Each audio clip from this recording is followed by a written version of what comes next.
fermentation in coffee processing to environment and economic sustainability atau peran fermentasi dalam proses pengolahan kopi terhadap keberlanjutan lingkungan dan ekonomi.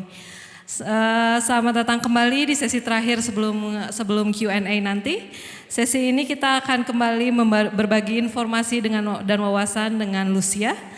Namun tidak melulu mengenai proses pengolahan atau fermentasi. Kali ini kita akan mengajak untuk melihat hubungan yang kompleks antara kopi dengan iklim, di mana proses produksi kopi berdampak negatif bagi lingkungan karena limbahnya, tapi juga di waktu yang bersamaan perubahan iklim ternyata berdampak juga kepada produksi kopi secara keseluruhan.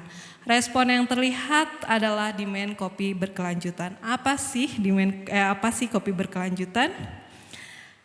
Apa sih konsep berkelanjutan itu? Di mana di sini ada dimensi sosial lingkungan yang berperan penting dalam peningkatan kualitas kopi atau produksi kopi, dan itu tidak dapat terpisahkan. Dengan demikian, sustainability atau keberlanjutan telah menjadi komponen intrinsik dalam produksi dan kualitas kopi, namun ternyata proses produksinya tidak semudah yang dibayangkan. Dampak negatif yang banyak terlihat adalah lebih banyak ke lingkungan, yaitu pencemaran lingkungan melalui limbah buangan proses budidaya dan pengolahan kopi, dan juga emisi karbon yang dihasilkan dari seluruh rangkaian suplai kopi itu sendiri. Untuk lebih jelas dan lebih mendalam dan mempersingkat waktu, saya akan mempersilahkan Lucia untuk mempresentasikan. Lucia, the floor is yours.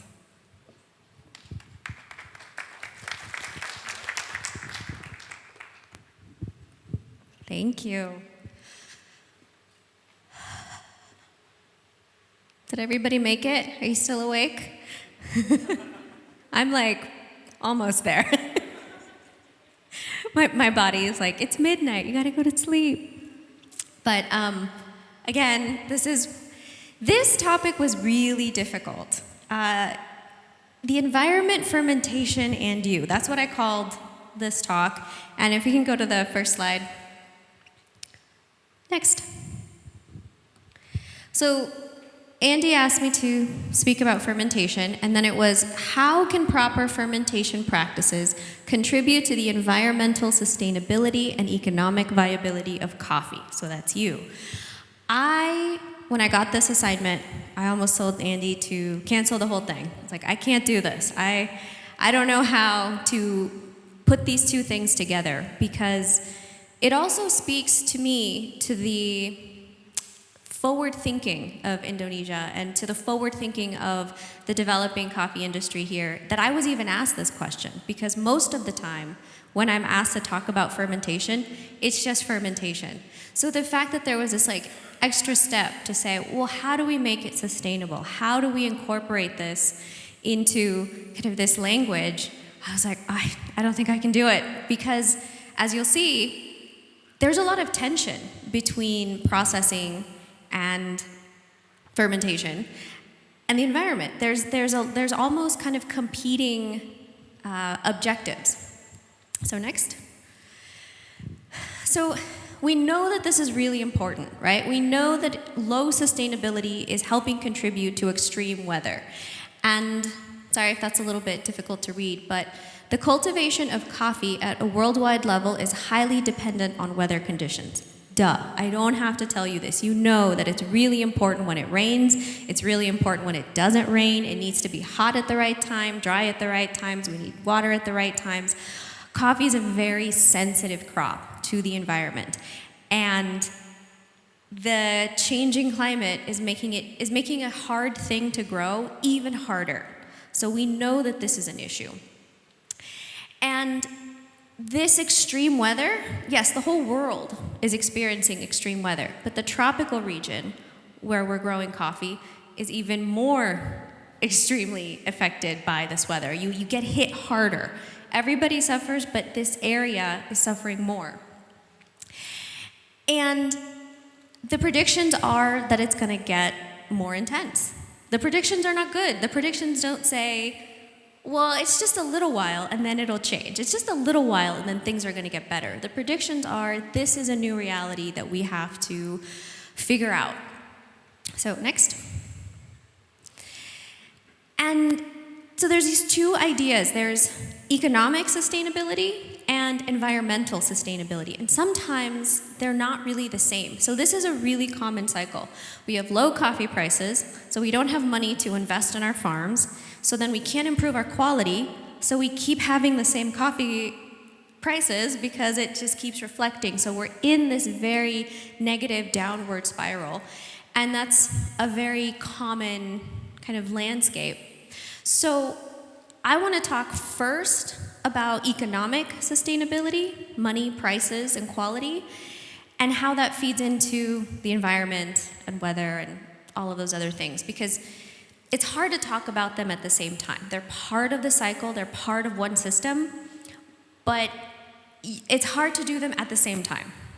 So yeast, or the way that I process coffee, can be a tool to kind of break this cycle because we're trying to elevate quality, right? Next one. So we've already gone through some of these concepts that, we're managing risk. We've talked about having controlled fermentations gives you that consistency, and it also reduces your defects. It reduces your risk. You don't get as much mold. It's a positive thing. The other thing that we can also manage is our time and our cost. If I, as a producer, sometimes it's cold and my fermentation takes 3 days. Sometimes it's hot and my fermentation is done in 12 hours. It's really hard to run my business if I don't have any consistency, even just in timing. When am I going to be done? When do I need people? When do I need the patios or the beds disoccupied? When can I have my turnover? So being able to have that consistency just in time, I'm not even talking quality, to know that at 17 hours your fermentation will be ready to wash, that helps you plan. It says, I need this many people here. I know when I can turn over my tank. I know how much coffee I can process because I'm not going to run out of space. So it helps in that sense too. You can kind of manage your labor, you can manage your costs, all of those things.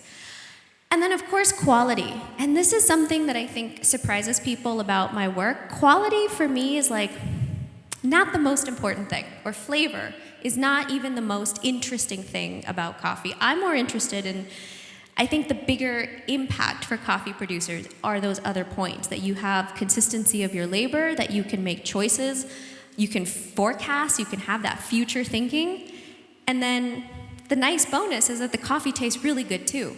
But for me, I like that to be like a nice bonus. I don't ever make that the primary focus. I try to make coffee easy to do so that all of these things are more obvious. It's just more easy to get that good flavor. So next. So I'm going to share with you this experiment to really drive this point home that was done with the help of CRAD, which is a research institute. And they took 8 different yeasts, so L1, L2, L3. Those are all different types, different strains of yeast that they were looking at. So they weren't labeling them what they were. They just said 1 through 7. We're going to do all these different yeasts. It's a small batches, 45 kilos. Some of them were submerged. They tried it at different yeast concentrations, and then they did wet or semi-washed, and then they did 12 or 36 hours with all of these different yeasts. Next. Ooh, that looks terrible. I'm sorry. And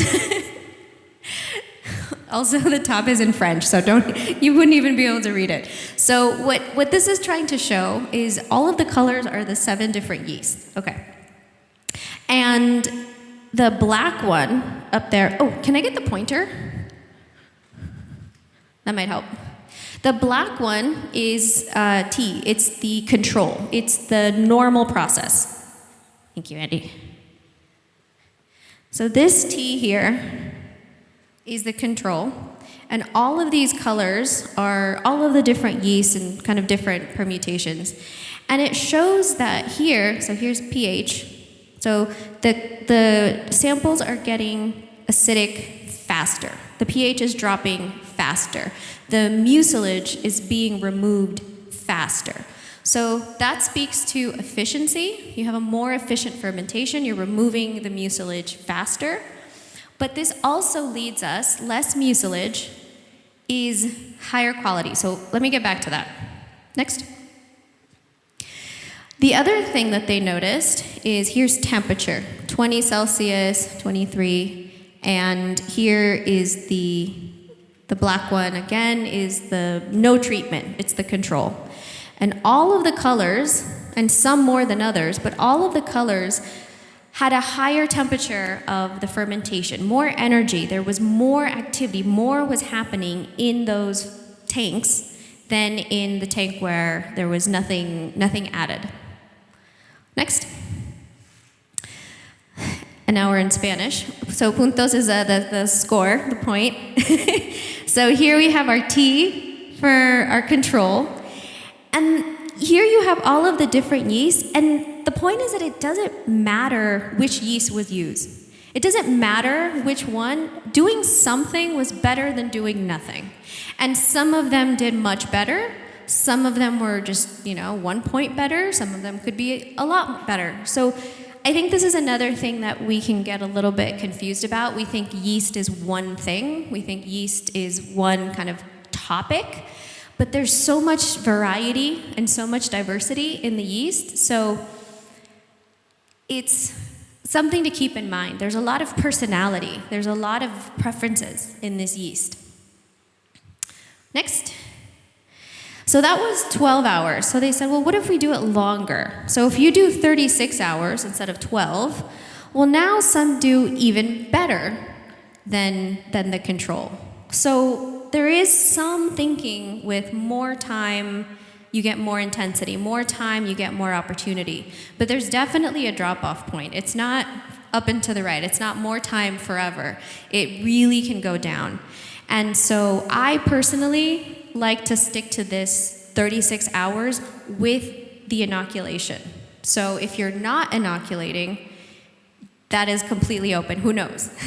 But if you are, this 36 hours is kind of the sweet spot because anything past that, you're investing more time, your tanks are occupied, you can't be fermenting something else, you are investing more time in that coffee, and your return could be 2% return.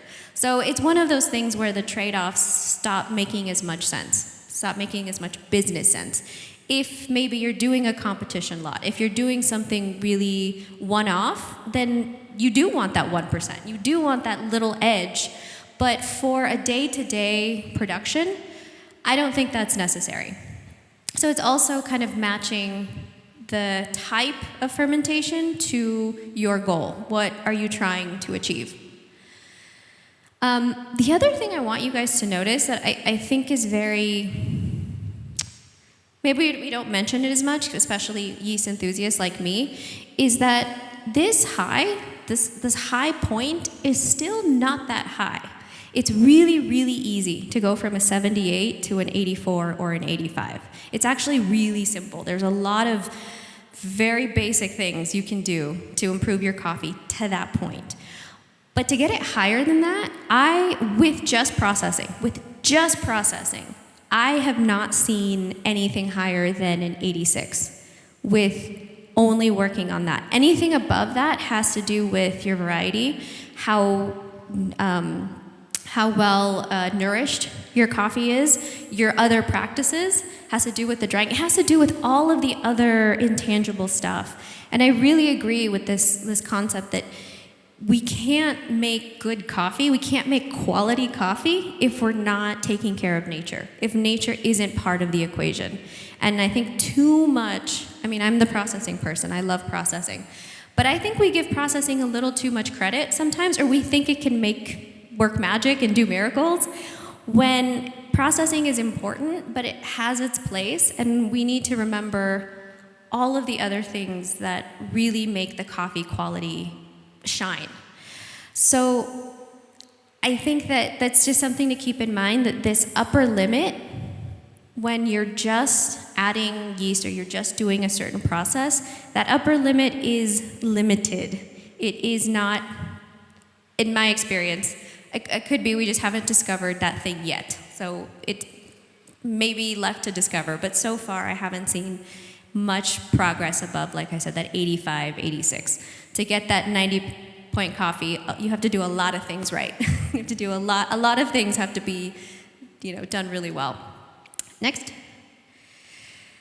So that was just to show that doing something, controlling your fermentation is better than not.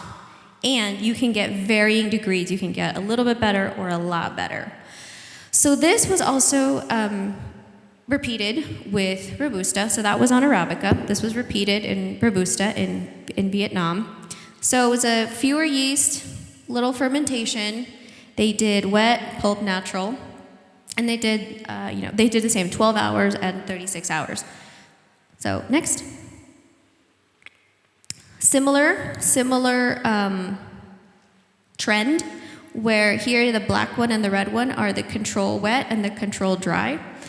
And any yeast was able to, so this is kind of opposite of the graph I showed you. This is a percentage of, kind of increase a percentage of activity. So it was going faster, how much the demucilagination was occurring at a faster rate. And this is short. This is 12 hours. So what I love about this is showing that we can have a positive impact, we can have a significant impact in a short amount of time. We don't need to wait the 500 hours or the 100 hours of fermentation. We can have, if you know what things to tweak, you can get there very quickly. Next. So this is what they found, is when they were comparing it dry to the wet had a much better result than the dry. So look at this. This is really interesting. The dry control was better than the wet control, but anything with the yeast was preferable to that. So this is where it's really confusing, and it's hard to give a straight answer when someone says, what's the best way to ferment? Should it be submerged? Should it be dry? Should I do it on my cherry? Should I do it on pulled coffee? All of these things, it really depends, and the answer can be opposite. So here, if you're going to do it dry versus wet, if you don't have access to yeast, it's better to do it dry. But if you do have access to the yeast, well, now it's better to do it wet. So you'll get opposite responses depending on the initial conditions. And again, this is not for all coffee all time. This was just in their experiment. This is what they found here, because it seems like in their control, they had some local microbes that were really well suited, that did really well with this coffee at this temperature in this location. So it was good to kind of leave them alone. Versus when you're wet, you change it. So next. So what I really want to impress upon you is that yeast can be this tool to impact your cup score. That's not a question anymore. That's not an opinion. This can really improve coffee, a lot of different coffees at a lot of different varieties and in a lot of different locations.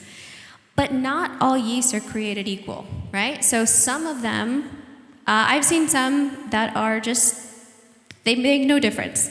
Using them is almost the same as a control. There's absolutely no change. And some of them, you can get 6 points better. 6 points with 12 hours of your time. It's a very good investment.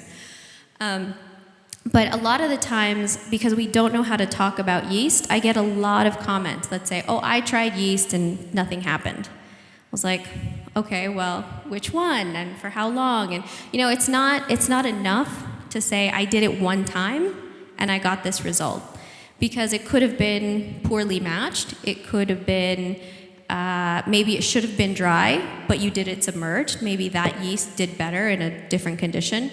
So it's just something to keep in mind.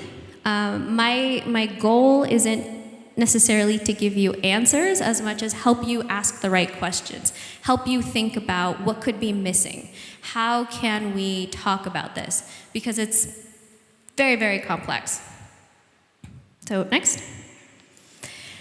And these types of trials have been done in a much larger scale in a lot of places over the world. So it's not like this only works in Central America. It's not like we were only able to do this in Africa. Like, there had continued to be more and more proof that this method is a really good method, a really good option for coffee producers. Next. So that's the easy part. Like, adding yeast is really an easy way, a low investment way, right? Yeast can be very inexpensive depending on which one you use. And in 12 hours, you can see a really significant difference. So that makes sense. It's a tool. But the other problem, the environmental sustainability problem, the one that I almost couldn't crack and wanted to cancel, was because the problem with coffee is that it already creates a lot of waste, right? So if we start with 100 kilos of cherry, we get a tiny amount of green coffee. And that means that we have 82, or producers have 82% waste. That's their problem. They have to deal with this much waste, this much stuff.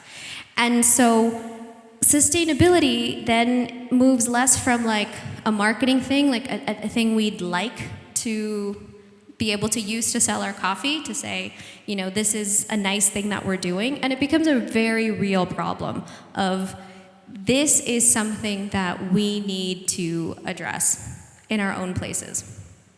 So next. And the graphs that I'm going to show you come from this paper, if you want to read it, talking about this waste problem, because there has not been enough research in coffee, period. There is even less research about all of the waste that we are producing and all of the byproducts that are being, that are potential pollutants. And then also, if it's a byproduct, it could be a potential source of other income. There could be something else to recapture in that way. But so far, very few people are doing it. So I really like the study to share with you. Next. And here we have a really simple scheme of, the dry way, the natural way, natural processed coffee. So we have our coffee. Maybe you have a separator, so you're floating your coffee, you're separating the less dense ones. Okay, so you have some water there because you use water to float your coffee. So you got your float, green fruits, coffee cherry, and here, when you're finally processing, you have the peel, the pulp, and the parchment. So this is 1, 2, 3, 4 waste opportunities. You have your solid waste and some water waste. So this is the most minimal impact. This is the most minimal option that you have to process your coffee. Let's go to the next one.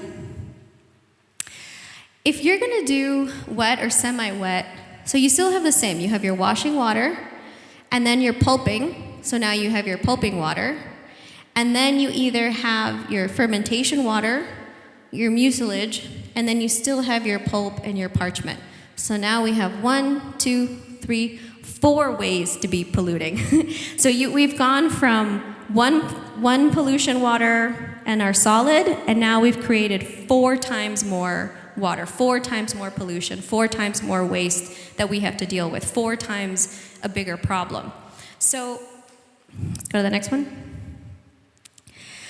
So this is really hard. Here you can see it a lot more clearly, that when we process coffee in the natural way, we always have this solid waste. That's always going to be part of it because we need to separate the seed from the rest of the fruits.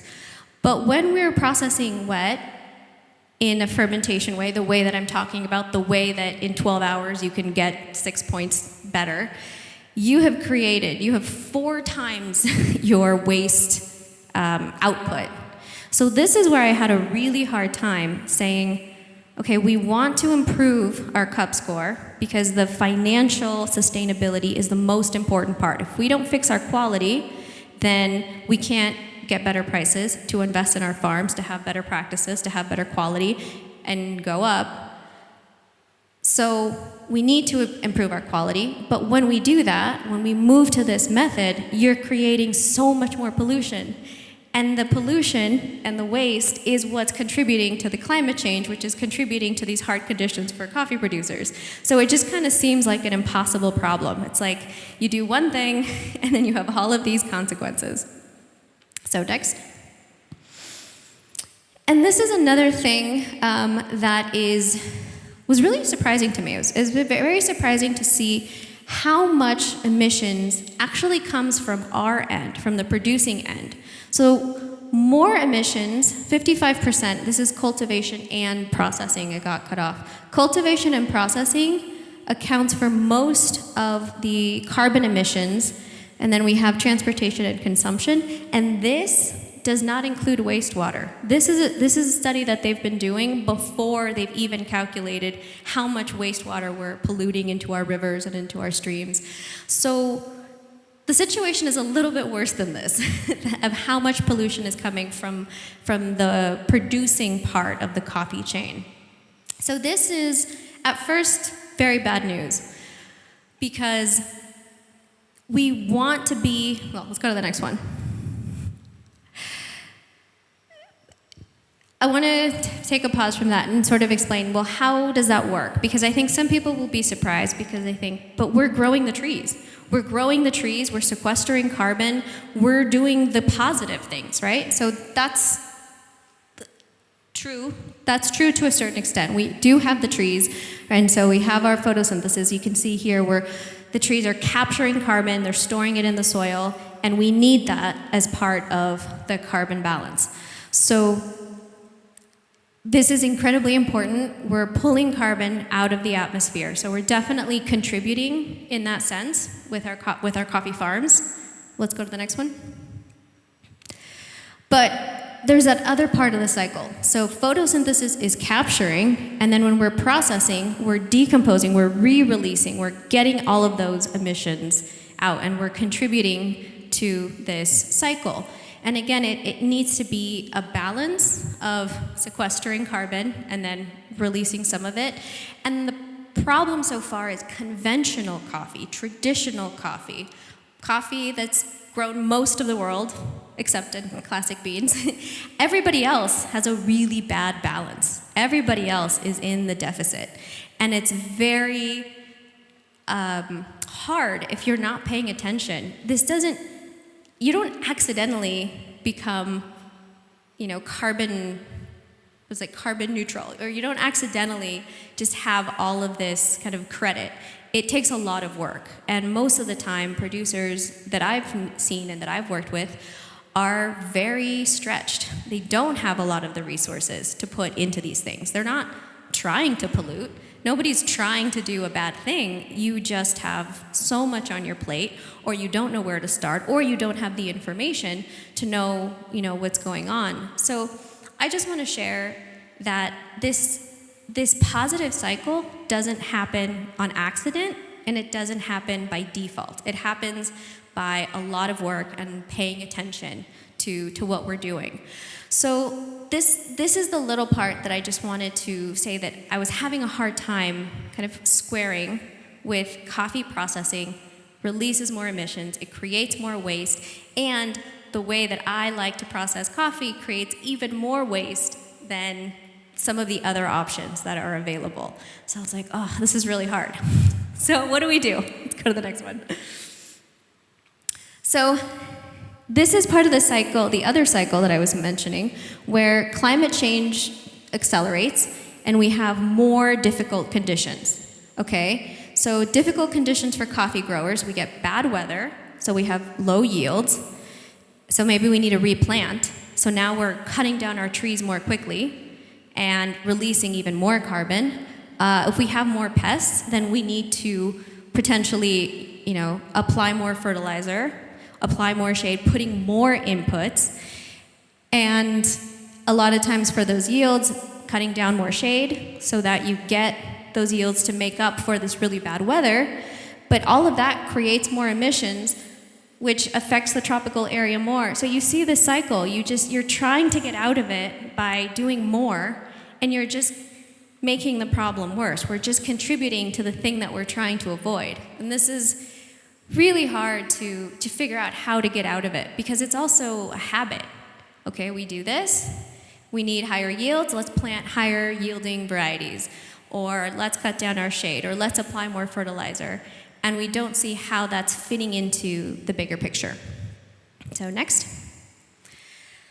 So this is my biggest personal challenge, is how does this thing that I love, that I make a living from, it's contributing to the climate problem. The way that we make coffee, the way that we are used to farming and processing coffee is making it so we're not going to be able to process and farm coffee for a long time. We're in this really negative cycle. So it's making it harder to grow coffee, but we're contributing to that, so it's speeding up how hard it is to grow coffee. This is really surprising. When we are more efficient, when we have higher yielding varieties, it means that you need less trees to make more coffee. So fewer number of trees to make the same amount of coffee means you're sequestering less carbon. You're not absorbing as much of it, and then your higher yield means now you're processing more, so you're emitting even higher carbon footprint. So that's tough. And then we have this higher demand of agricultural inputs. We need more things to take care of that coffee, to keep it healthy, keep it pest-free, things like that. So the things that make coffee economically viable for a producer, economically viable means the things that make it so you can make a living from coffee are high yield and high quality. And the things that create more emissions and make it harder are high yield and this quality that creates more waste. So it seems like there's this tension that what's good for the coffee producer is bad for the environment. And I don't think that's true, but I think that we're kind of in this culture that makes it seem like those are the only two options. I need to do what's good for me and my bank account, or I need to not make as much money, sacrifice, and do what's good for the planet. So I think this is a false choice, but I think a lot of people feel that that is the only reality, and of course you're gonna pick yourself. A lot of the times you're like, I have people that are dependent on me. I'm gonna do this thing because I need to survive today, and tomorrow is tomorrow's problem. But I don't think it needs to be that way. We just need to put a little bit more effort into this challenge. So next. I think that we can get higher prices so that we can invest in our farms so that we can have better quality. And I do believe that fermentation can be a tool to help break the cycle. And I think another thing that I want to clarify that maybe is a little bit confusing is that we've been talking about these different processes, carbonic maceration, our sonic fermentation, which I think is really cool, lactics, and yeast, as if this is like a different category of processing, and that's not how I see it. You can control your microbes in a carbonic maceration. You can control your microbes in a lactic. You can control them in a honey or a natural. This is not a separate category of processing. It's a style that you can apply to any kind of processing. So it's something to keep in mind. So that's why, I'm not saying that all producers need to use yeast and ferment their coffee in a controlled fermentation. But I'm saying that I think whatever process that you use, paying attention to your microbes and controlling your fermentation can help you get better results and help kind of break us out of the cycle. So next. And this is the hard part where we can't just change one thing. We can't just say, okay, let's all start fermenting and let's all go to these washed processes that create all this water. Because the truth is, fermentation water is very toxic. Fermentation water has very low pH and very low oxygen. It creates a really difficult medium. And most of the coffee producers in Central America, where I've lived and worked, there's no regulation. The government's not paying attention. Nobody's watching. This water is just going into the rivers. This water is just going into the fields. Nobody, if we can't see it, it's not our problem. It just goes away. And the other thing that I think is a detriment to Latin producing countries is that they're very isolated. People live very far away from each other. And then you don't get to see the impact that you make. I met so many coffee producers who are like, yes, they're polluting the river, but they're like, it's just me. Like, I'm just putting in a little bit. Like, what does that matter? And then they don't think about the 5 million other ones that are just like, it's just me. So I think one of the things that I've noticed here that I think is really valuable is that there's much more density and we're more aware of the community. And here you can see that what you do does matter in a much more clear way, in a much more obvious way. So I don't need to tell you guys that what you do matters on the community and on the bigger whole. But I do want to say that I don't see that as much in Latin countries. I don't see this community effort, and this isolation makes people kind of behave in ways that they think they're the only one. And I think that's very dangerous because we are all connected. So just to say, Indonesia is definitely a step ahead in that sense. But this is a big problem. We're creating an even more toxic medium. And again, this can be solved, but in the traditional way that we process coffee, this more charged, more toxic water is just going back into the environment. So the idea is, it's a domino. You can't just change one thing because it has all of these bigger impacts. So it's just thinking about the big picture and how all of this fits in. So next. So I really like to think about coffee quality this way. Coffee quality is this big rock down here, and wet processing is here. That's tempting to tip it over and say this is a really big weight. This is a really big negative impact that we can do. But the reason we want to do that for coffee quality is so that we can break out of this cycle. So we need to balance it on the other end. If we're going to do this wet processing, we need to have our shade trees. We need to sequester more of that carbon. We have to treat our water. We have to make sure that we're not just dumping it in, and how we're actually making this water safe to go back into the environment.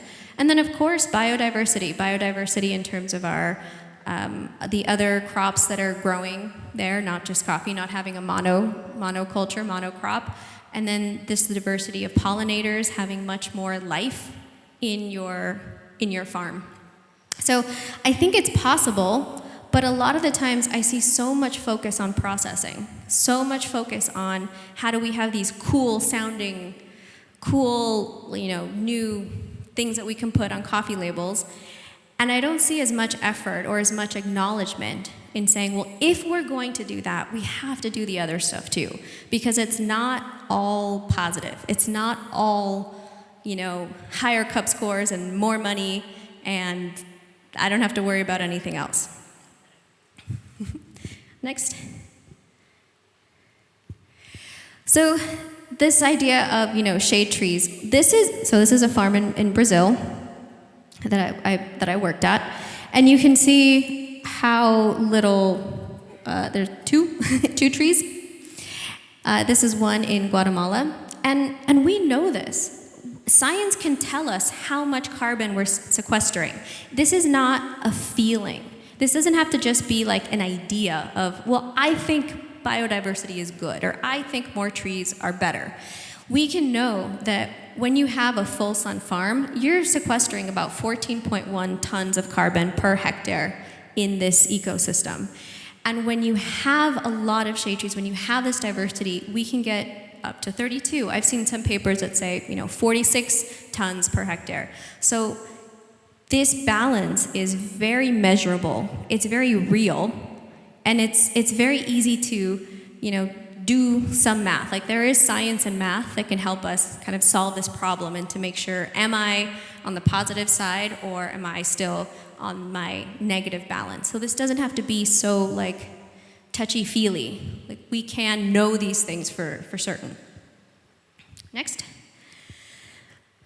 I want to share with you this drawing is another client of mine in Jamaica, where it's a very rare situation where the government there was incredibly strict about their wastewater. So he had his own coffee farm, and he wanted to process coffee. He wanted to buy a pulper and to be able to sell processed coffee instead of just selling his cherries.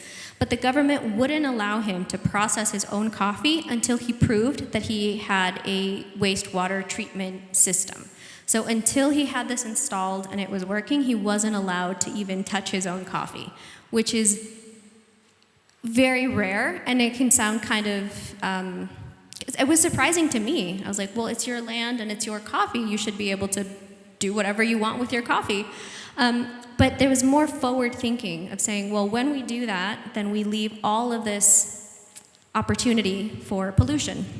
So this is the drawing that he did, and he did this himself with his own money, his own pocket. Like, the government had these regulations, but they weren't really helping. They weren't really going to pay for it. They just said, you do it. So he's a small producer, so he was able to put something up. So he has, his pulp house, he has his tank. The important part was having these beds with gravel and with reeds, like grasses, and having that stepwise function. So if you go to the next one, you can see how he started building these kind of stepwise containers. He filled them with grasses and gravel, and then it keeps going down to these ponds where he has life, and he can prove that this water, his wastewater, can support life and fish. So he has fish growing in those ponds and the plants. And this is not necessarily a complex system. You know, he was able to do this himself and figure it out and make some steps towards that. In the studies where I showed you all of the different types of wastewater, from the floating to your mucilage water to your washing water, all of those waters, they have different material in them. So really what we want to be doing is treating all of those separately, because they have different contaminants, they have different levels of impurities, different levels of microbes, different levels of dissolved oxygen in those waters. So the ideal would be to treat all of those streams separately, but we got to start somewhere. So, you know, treating all of the wastewater in one, like, this is better than 99% of the other, my other coffee farm clients, and he did it himself. So, again, I just want you to start thinking about how much waste are we generating, where is this waste going, and what could I potentially do with it?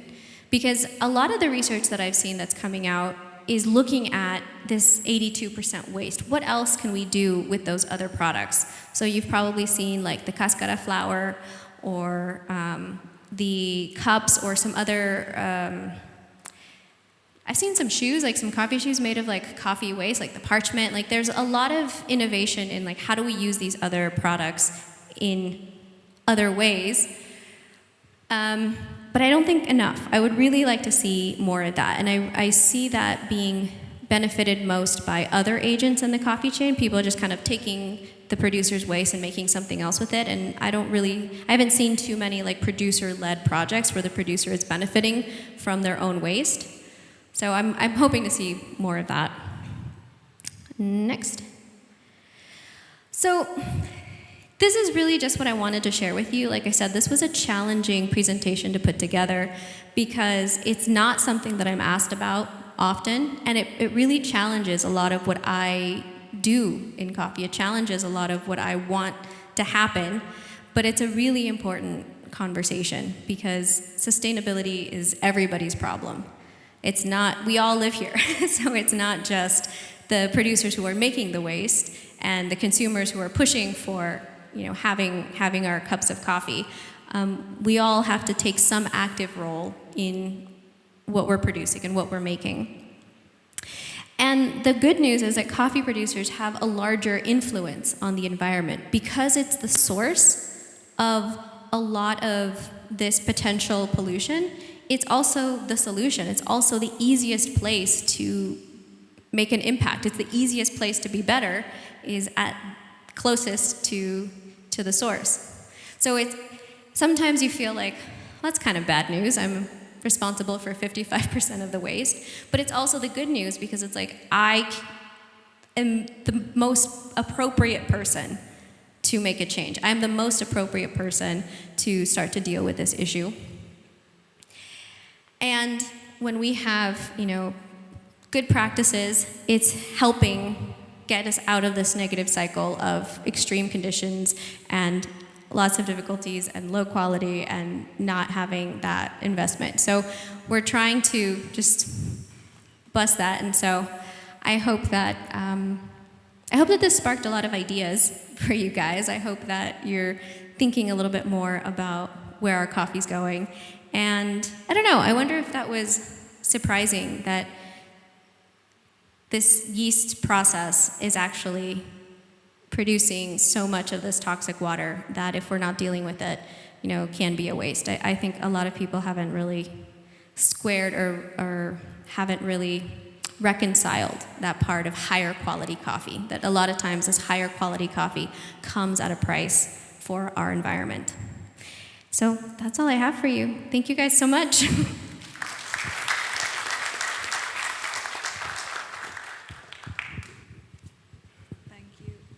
Thank you Lucia for the insight.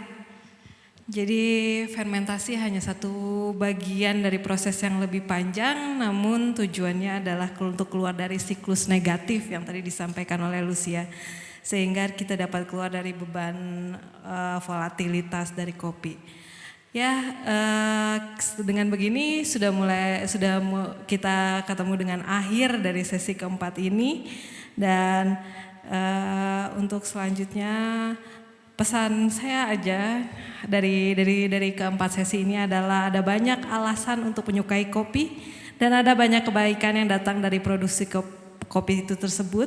Jadi saat Anda menikmati secangkir kopi di pagi hari, yakinlah bahwa bukan hanya Anda yang merasakan manfaatnya. Sekian sesi keempat ini. Last but not least adalah sesi tanya jawab yang akan dipandu oleh MC kita dulu, Om Rius. Kembali ke Om Rius, silakan.